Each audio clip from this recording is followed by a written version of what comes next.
Hello friends, सभी को नमस्कार और सभी का स्वागत है हमारे चैनल पर। फ्रेंड्स, आज बात करने वाले हैं हम विश्व की प्रमुख वनस्पति व वन्य जीव, और इसमें शामिल है उष्णकटिबंधीय सदाबहार वन, उष्णकटिबंधीय पर्णपाती वन, शीतोष्ण कटिबंध वन और भूमध्य सागरीय वनस्पति। बार बार यहाँ से एक या दो क्वेश्चन, अगर जिस भी भर्ती में अगर ये टॉपिक दिया हुआ है रीट वैकेंसी में, सीधा सीधा यहाँ से एक या दो क्वेश्चन आने की पूरी संभावना होती है। एसएसटी लेवल 2 में ये टॉपिक दिया हुआ है। डिटेल से बात करेंगे और शानदार तरीके से हम आपको समझाने की कोशिश करेंगे। वीडियो आपको पूरा देखना है, उसके बाद में आपको सरल लैंग्वेज में मैं समझाने की कोशिश करूँगा। और एनसीईआरटी आधारित और आरबीएससी आधारित ये क्लास आपकी है। फ्रेंड्स, ये वन है आपके भूमध्य रेखा तथा उष्णकटिबंधीय क्षेत्रों में मुख्यतः 10 डिग्री उत्तरी अक्षांश और 10 डिग्री दक्षिणी अक्षांश में ये वन पाए जाते हैं। कौन से? उष्णकटिबंधीय सदाबहार वन। इस प्रकार से आपकी ये पृथ्वी है, ये आपकी भूमध्य रेखा में आगे आपको पैराग्राफ के माध्यम से समझाऊंगा।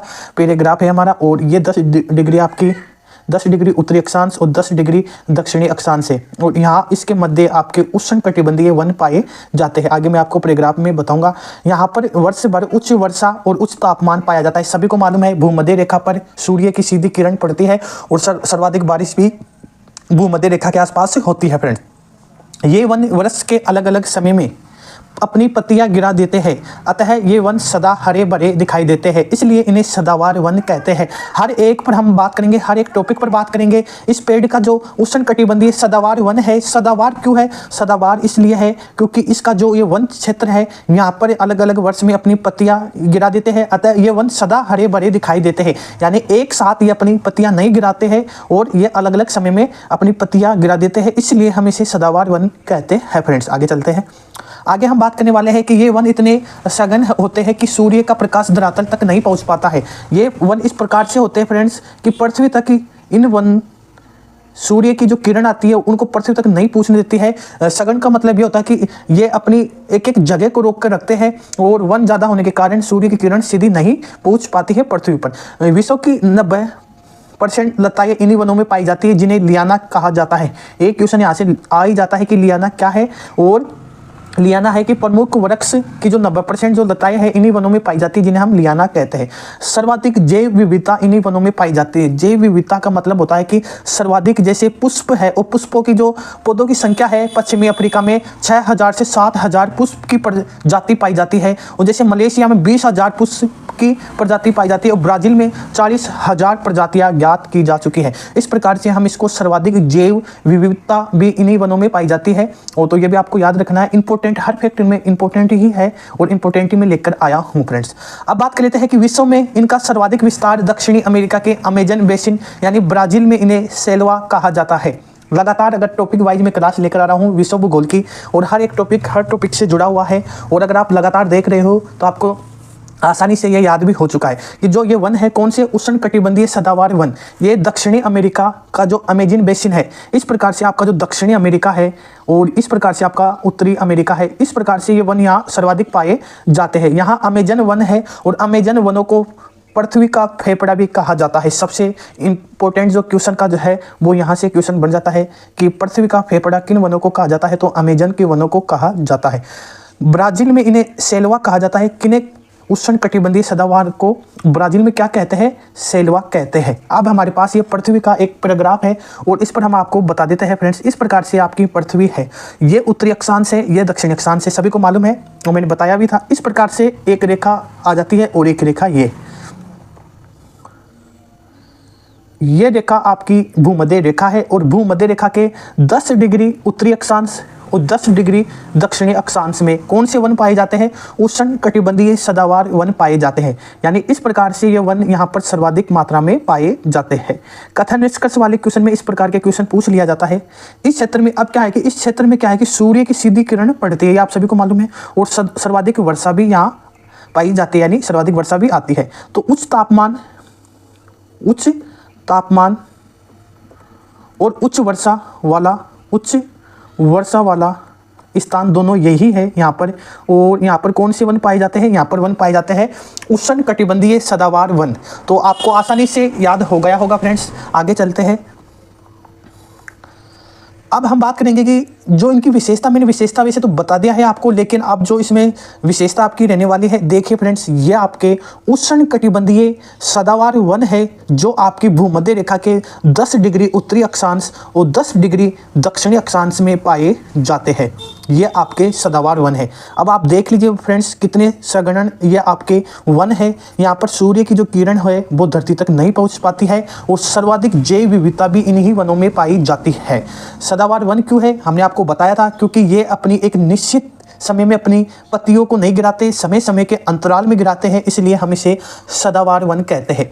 90% लताएं यहाँ पाई जाती है जिन्हें हम क्या कहते हैं, लियाना कहते हैं। ये भी आपको याद रखना है। जैव विविधता सर्वाधिक पाई जाती है। यहाँ पर लगभग 6 से 7 हज़ार पुष्पों की खोज हो चुकी है और अनेक प्रकार की यहाँ जैव विविधता के अनेक पेड़ पौधे पाए जाते हैं। अब हम बात करेंगे नेक्स्ट, उष्णकटिबंधीय सदाबहार वन। इन वनों में पाए जाने वाले वृक्ष कठोर लकड़ी के होते हैं जो फर्नीचर यातायात सामग्री में काम नहीं आते। वृक्षों तक पहुंचने का सुगम रास्ता भी नहीं है।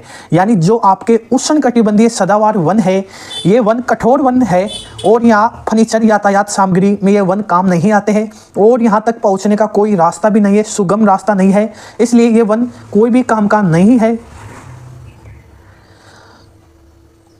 आबूनस, महायोगिनी, रोजवुड व चौड़ी पत्ती वाले सदाबहार वृक्ष जिनमें गट्टापारचा, रबर, ताड़ के पेड़, बांस, बेट, सिनकोना आदि प्रमुख वृक्ष पाए जाते हैं। उष्णकटिबंधीय जो वनों में जो प्रमुख वन है वो आपके ये है आबूनस, महोगनी, रोजवुड, चौड़ी पत्ती वाले वृक्ष जिनमें आपके गट्टापारचा, रबड़ के, ताड़ के, बांस के, सिनकोना याद रखना है। कई बार पूछ लिया जाता है कि सिनकोना वृक्ष कहाँ पाए जाते हैं, तो उष्णकटिबंध सदाबहार वनों में सिनकोना वृक्ष पाए जाते हैं फ्रेंड्स।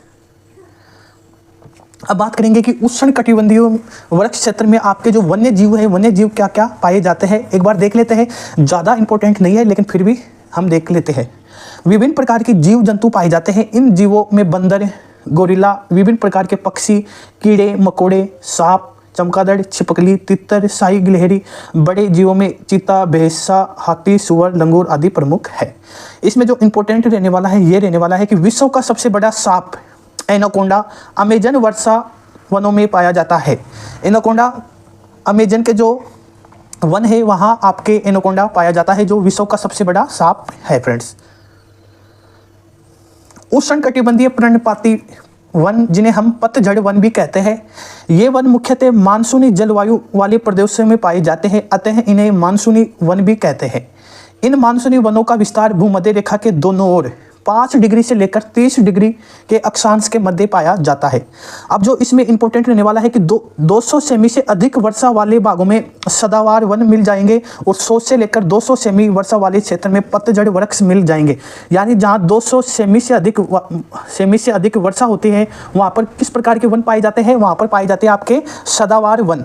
और जहाँ 100 से लेकर 200 के बीच में सेमी वर्षा वाले क्षेत्र में पतझड़ वृक्ष मिलते हैं फ्रेंड्स। अभी हम यहाँ बात कर लेते हैं आपके सामने, ये हमारा पृथ्वी है और इस प्रकार से आपकी भूमध्य रेखा है और इस प्रकार से ये 5 डिग्री उत्तरी अक्षांश और 30 डिग्री उत्तरी अक्षांश, 5 डिग्री से लेकर 30 डिग्री उत्तरी अक्षांश में और 5 डिग्री दक्षिणी अक्षांश से लेकर 30 डिग्री दक्षिणी अक्षांश में ये कौन से वन पाए जाते हैं, उष्णकटिबंधीय, यानी जिन्हें हम पर्णपाती वन भी कहते हैं। सूर्य की किरण भूमि तक पहुँचती है। यानी हमने जब देखा था कि आपके जो सदाबहार वन है, उष्णकटिबंधीय सदाबहार वन है, वहाँ उन वनों में सूर्य की किरण पृथ्वी तक नहीं पहुँचती है, लेकिन जो आपके उष्णकटिबंधीय पर्णपाती वन है यहाँ सूर्य की किरण भूमि तक पहुँचती है और ये वन पाए जाते हैं 100 से लेकर 200 सेमी वर्षा वाले क्षेत्र में, जिन्हें हम मानसूनी वन भी कहते हैं। मानसूनी वन भी किसे कहते हैं, उष्णकटिबंधीय पर्णपाती वन को। ठीक है फ्रेंड्स। उसके बाद में हम बात कर लेते हैं कि इन्हें पर्णपाती या पतझड़ वन क्यों कहते हैं, क्योंकि यहाँ से क्वेश्चन आने का है और यही समझने का इसमें है कि किस वन को सदाबहार वन क्यों कहते हैं और पर्णपाती या पतझड़ वन क्यों कहते हैं।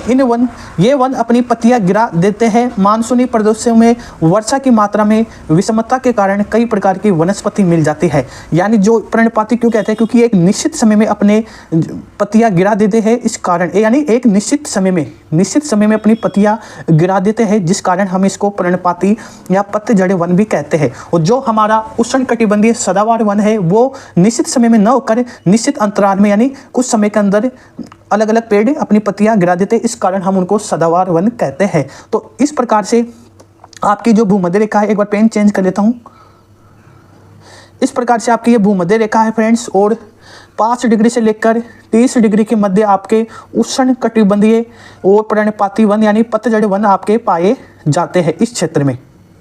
ठीक है फ्रेंड्स, इस क्षेत्र में आपके कौन से वन पाए जाते हैं? उष्ण कटिबंधीय पर्णपाती वन पाए जाते हैं। ठीक है, नेक्स्ट देख लेते हैं। प्रमुख वृक्ष देखेंगे आपके, इन वृक्षों की लकड़ी फर्नीचर, यातायात तथा निर्माण सामग्री एवं घरेलू सामान बनाने में काफ़ी उपयोगी होती है। किन वृक्षों की आपको यह भी मालूम होना चाहिए। तो आपके जो उष्ण कटिबंधीय पर्णपाती वन है जिन्हें हम पतझड़ वन कहते हैं, उनकी जो लकड़ियां होती है वो फर्नीचर के लिए, यातायात तथा निर्माण सामग्री के लिए और जो घरेलू सामान है उनके लिए काफ़ी उपयोगी होती है। और जो आपका उष्ण कटिबंधीय जो सदाबहार वन है, कौन से सदाबहार जो वन है आपके, वो उन वनों की जो लकड़ियां है जो फर्नीचर के लिए भी काम नहीं आती है और वहां जाने का कोई सुगम रास्ता भी नहीं है। लेकिन जो आपका उष्ण कटिबंधीय पर्णपाती वन है, ये कौन से वन है आपको ये भी मालूम होना चाहिए फ्रेंड्स, जिससे आपको पतझड़ वाले वृक्ष है। ये कौन से है? पतझड़ वाले वृक्ष यानी उष्ण कटिबंधीय पर्णपाती वन या पतझड़ वन है। तो सदाबहार वन में क्या है इससे अलग कि सदाबहार की वन की जो लकड़ियां है वो कोई काम की नहीं है, कठोर लकड़ियां पाई जाती है और वहां जाने का कोई सुगम रास्ता भी नहीं है। लेकिन जो पर्णपाती आपके वन है ये फर्नीचर के लिए भी काम आते हैं और यातायात तथा निर्माण सामग्री एवं घरेलू सामान बनाने में काफ़ी उपयोगी है। और इसमें जो वृक्ष है काम के आपको याद रखना है, नीम, शीशम, महुआ, जामुन का, साल का वृक्ष, सागवान आदि कठोर लकड़ी वाले वृक्ष प्रमुख है।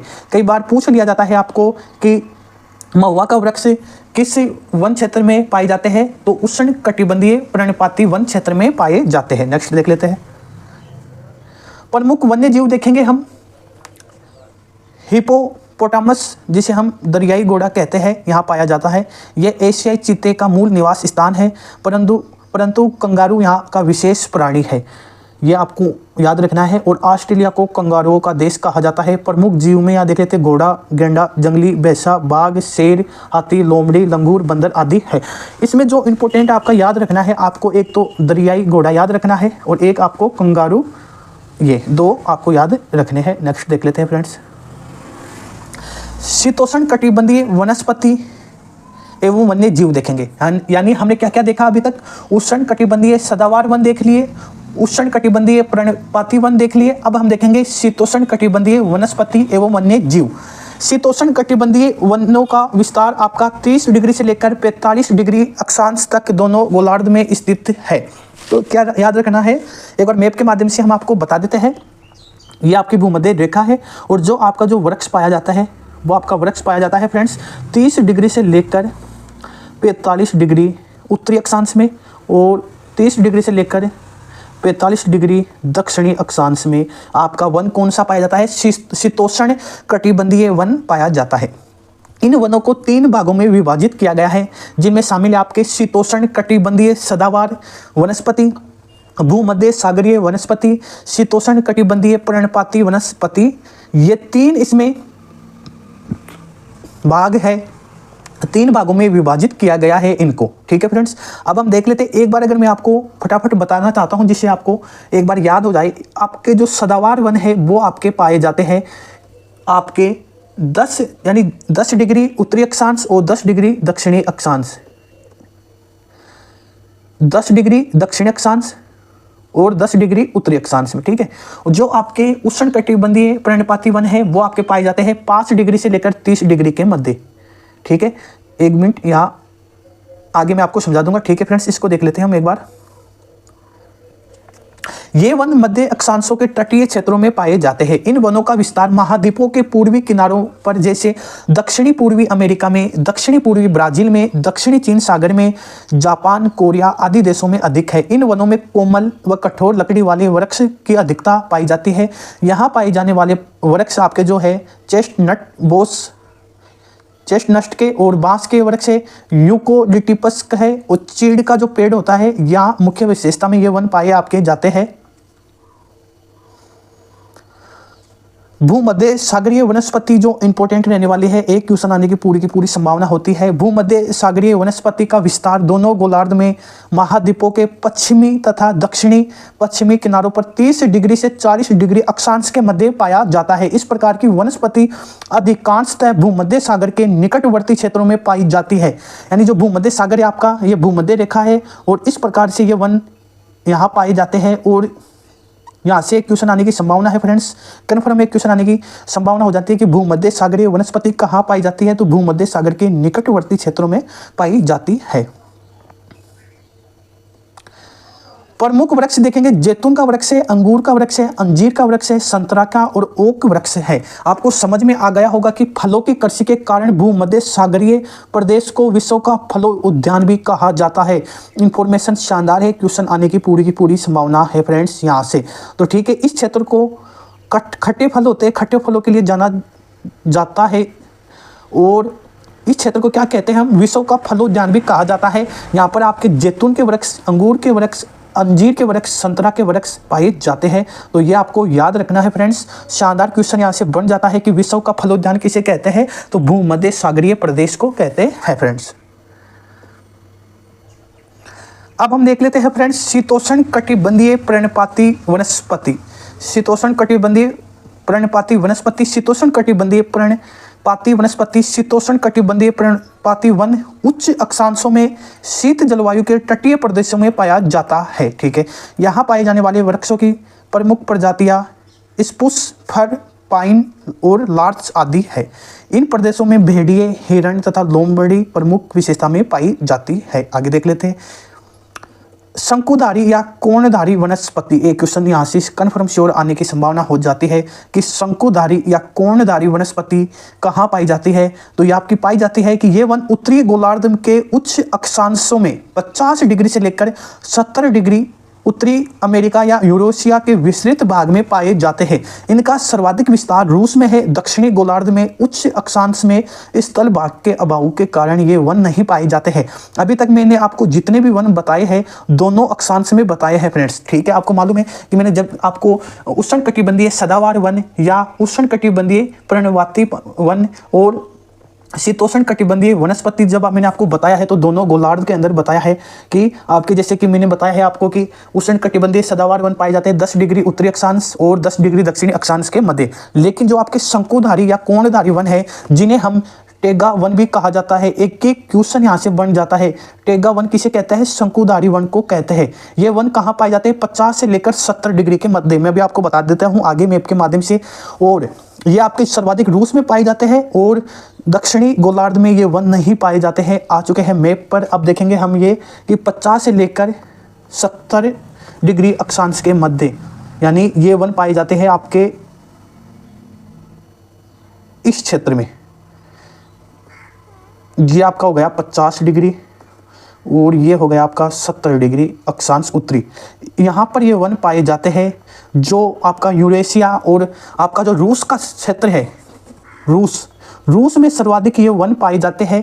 और यहाँ क्या है कि बर्फ गिरती है, मैं आगे बताऊंगा इनकी विशेषताएं आपको। प्रमुख वृक्ष कोणधारी वन विश्व की कोमल लकड़ी के सर्वाधिक समृद्ध स्रोत माने जाते हैं। इस क्षेत्र में पाया जाता है। यह आपकी भूमध्य रेखा आ गई है, पेन चेंज कर लेता हूँ। यह आपकी भूमध्य रेखा आ गई है और जो आपका ये दक्षिणी गोलार्ध है यहाँ ये वन नहीं पाए जाते हैं, यानी उत्तरी अक्षांश में पाए जाते हैं। दक्षिणी गोलार्ध में कौन से वन नहीं पाए जाते हैं, शंकुधारी वन नहीं पाए जाते हैं, जिन्हें हम टेगा वन भी कहते हैं। ये आपको याद रखना है, यहाँ से क्वेश्चन आने की पूरी संभावना है। मैंने आपको बता दिया है शानदार तरीके से। सर्वाधिक रूस में पाए जाते हैं। विशेषता हम आपको आगे बताएंगे, इन वनों की विशेषता हम देखेंगे। अब शंकुधारी या कोणधारी वनस्पति की इन वृक्षों ने प्रदेश के प्राकृतिक वातावरण के अनुसार अपने आप को ढाल लिया है। इनके कोणीय आकार के कारण इनकी शाखाओं पर अधिक बर्फ एकत्रित नहीं होती है। सबसे बड़ी इंफॉर्मेशन यहाँ है कि जो ये वन है ये वातावरण के अनुसार अपने आप को ढाल लिया है। क्यों, क्या रीजन है इनका? रीजन ये है कि जो आपका ये क्षेत्र है ये बर्फीला क्षेत्र है यहाँ, और यहाँ क्या है कि बर्फ की बारिश होती है।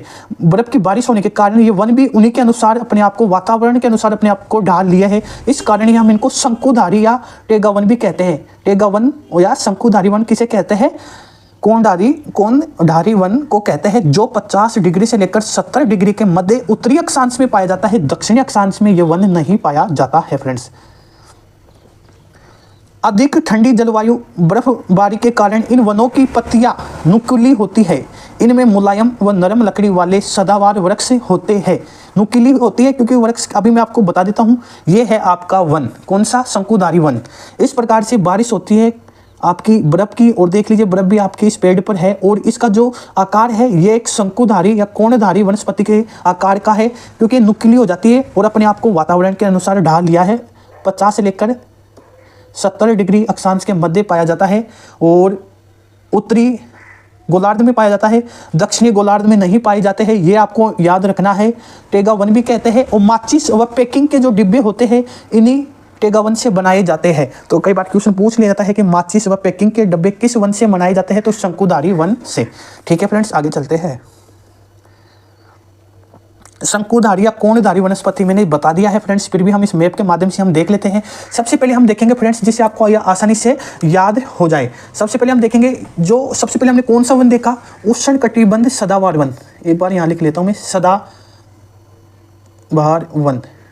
ये वन पाए जाते हैं आपके उत्तरी और दक्षिणी जो अक्षांश है उनके 10 डिग्री उत्तरी अक्षांश और 10 डिग्री दक्षिणी अक्षांश में। ठीक है, उसके बाद में हमने देखा है पर्णपाती वन। कौन से, पर्णपाती वन। पर्णपाती वन जो आपके पाए जाते हैं 5 डिग्री से लेकर 30 डिग्री के मध्य, दोनों गोलार्ध में।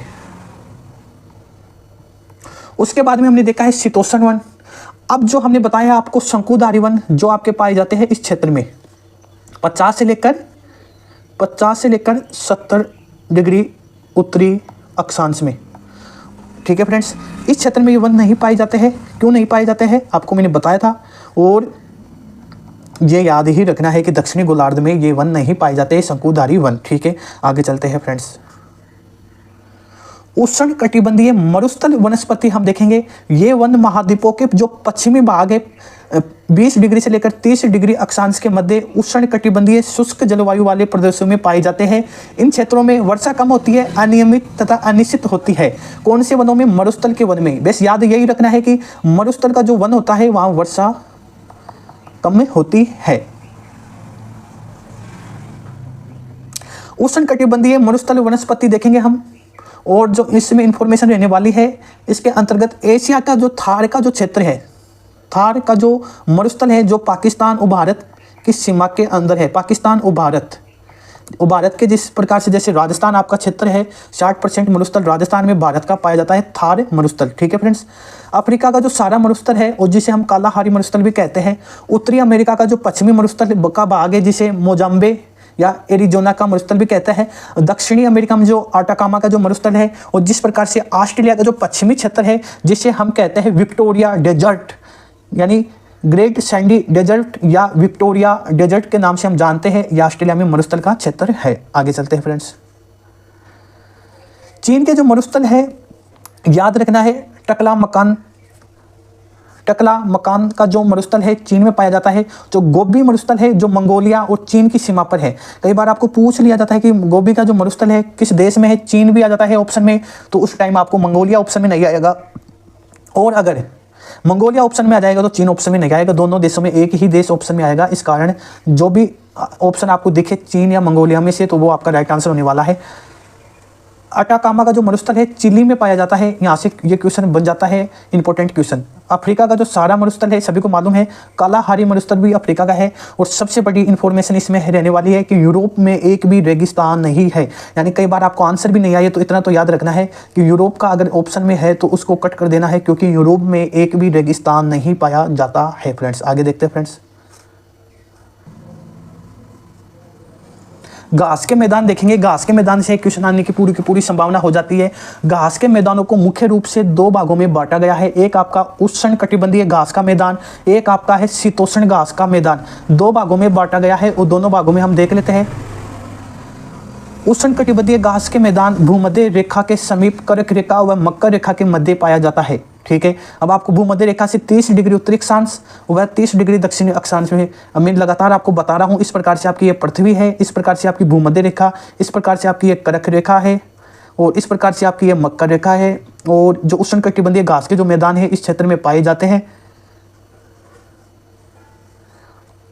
उष्णकटिबंधीय घास के मैदान में हम देख लेते हैं, उदाहरण है हमारे पास जो अफ्रीका का क्षेत्र है पूर्वी, वहाँ सवाना वृक्ष सवाना घास पाई जाती है, ठीक है। और जो ब्राज़ील है जहाँ पर कैंपास घास पाई जाती है, कि कई बार क्वेश्चन आ जाता है कि ब्राज़ील में या कैंपास से घास किस देश में पाई जाती है, तो ब्राज़ील में। और वेनेजुएला का जो लानोस घास पाई जाती है, और जो दक्षिण अफ्रीका है पार्कलैंड घास पाई जाती है। याद रखना है, एक क्वेश्चन यहाँ से आने की पूरी संभावना हो जाती है। सवाना आपकी है पूर्वी अफ्रीका, ब्राज़ील में है कैंपोस, वेनेजुएला में है लानोस, दक्षिणी अफ्रीका में है पार्कलैंड, ठीक है। आगे देख लेते हैं। शीतोष्ण कटिबंधीय घास के मैदान ये मध्य अक्षांश क्षेत्र और महाद्वीपों के भीतरी हिस्सों में मिलते हैं। यहाँ मुख्यतः छोटी एवं पौष्टिक घास पाई जाती है। इनका सर्वाधिक विस्तार यूरेशिया के मध्यवर्ती भाग में है, जहाँ इन्हें स्टेपी कहा जाता है। इन्फॉर्मेशन शानदार है कि स्टेपी किसे कहते हैं, तो इनका सर्वाधिक जो विस्तार होता है किसका, शीतोष्ण कटिबंधीय घास का मैदान का, यूरेशिया के मध्यवर्ती भाग में, जहाँ इन्हें स्टेपी कहा जाता है। यूरेशिया का मतलब होता है कि यूरोप और एशिया का भाग। यू से यूरोप हो जाता है, और एशिया से एशिया का जो भाग है, वो दोनों का जो क्षेत्र है उनको ही हम स्टेपी कहते हैं, और उन्हें ही यूरेशिया कहते हैं। शीतोष्ण कटिबंधीय घास के मैदान में हम देखेंगे, उदाहरण अर्जेंटीना में पंपास नाम की घास पाई जाती है, अमेरिका में प्रेयरी घास पाई जाती है, दक्षिणी अफ्रीका में वेल्ड पाई जाती है, एशिया में स्टेपी पाई जाती है, ऑस्ट्रेलिया में डाउन्स। और डाउन्स को याद रखना है आपको, बाउंस से किससे, बाउंस से। क्रिकेट मैच में सर्वाधिक बाउंस किस देश में पड़ती है, तो ऑस्ट्रेलिया में पड़ती है। और पंपास आपको अर्जेंटीना में याद रखना है, अमेरिका में प्रेयरी याद रखना है, दक्षिणी अफ्रीका में वेल्ड यानी बोल्ट से याद रखना है आपको अफ्रीका। इस प्रकार से आपको याद रखना है। और वीडियो कैसा लगा जरूर कमेंट करके बताना। जय हिंद, वंदे मातरम फ्रेंड्स।